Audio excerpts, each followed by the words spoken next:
I didn't know much about Shazam. Growing up, Shazam wasn't really one of the superheroes that I knew. The whole movie is taking from all over the very rich history of Shazam. Shazam has had a lot of different characteristics over the years. He's been around a very long time. He's been incredibly popular. Shazam was introduced as the original Captain Marvel back in the 40s, and he was this orphan kid, Billy Batson, and this ancient wizard bestowed upon him the magical powers to turn into a superhero. Shazam? And the cool thing was the extension of his power into these surrogate brothers and sisters. Shazam! And it became a family of superheroes.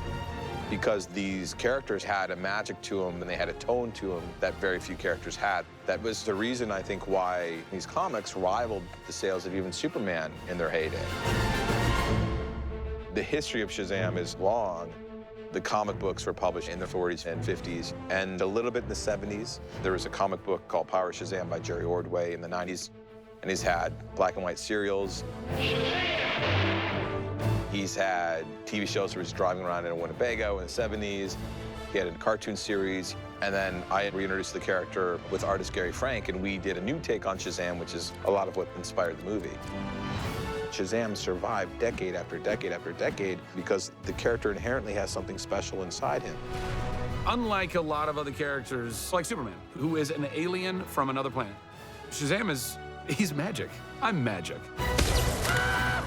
The mysteries of magic and the unpredictable nature of it is great, especially in the hands of a kid. One of the unique aspects that his power comes from magic. You know, he's not like Superman, who's an alien, or Wonder Woman, who's this Amazonian. Like, it's magic. His arch nemesis, Dr. Sivana, is legendary, going way, way, way back. Dr. Sivana has been around since the 40s. In a way, he's like Shazam's Lex Luthor, but Sivana came before Lex Luthor. He's like the original kind of bad guy like that. He has a middle name, you know. Bodog. Did you know that? Thaddeus Bodog Sivana. The original Sivana was in comic book #2 of Captain Marvel. But I then discovered that there was never a #1. So Sivana was there at the very beginning. In that incarnation, he was a thwarted scientist who was aggrieved that the world didn't appreciate him. But the Sivana that I play is based on Jeff Johns' New 52 incarnation, which is the much more frightening, muscular one. Since Shazam and Sivana both possess magic, only thing that can hurt them is each other. You can only fight magic with magic. You follow the comics, the powers keep manifesting. So it's almost like kind of limitless.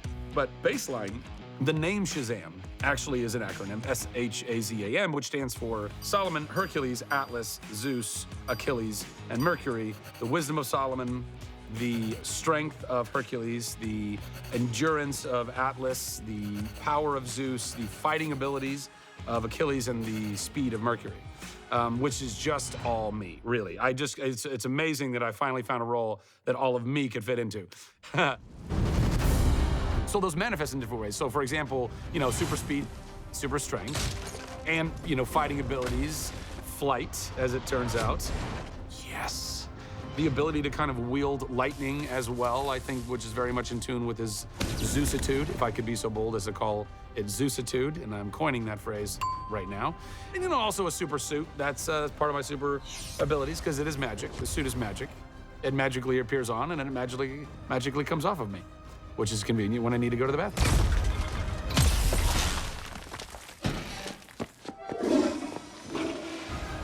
Everyone has their iconic superhero costume, and Shazam's is no exception. It's this great red costume with gold boots and this lightning bolt on his chest and this white cape. The fun thing is that Billy doesn't get to choose his costume. It's just on him, and he can't remove it. You know, it's just, that's what it is. And so he didn't design it, and the other members of the Shazam family didn't design theirs either, but they suit their personalities. Shazam is honestly like one of very few superhero characters that is genuinely stoked to be a superhero. I can fly! More often than not, you've got a character who is begrudgingly pulled into this thing, and, you know, and they have these powers and everybody needs them, and they're like, oh, I have to save the world again. No, you know.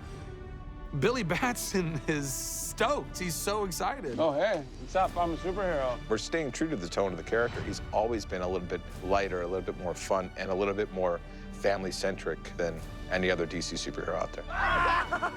Baked into the DNA of it is the humor and the heart that a lot of other superheroes have to manufacture oftentimes, because it wasn't just built into it when the comic was created or when the character was created. And Billy's just stepping in this world, and you get to see that heart, and I just love it, man.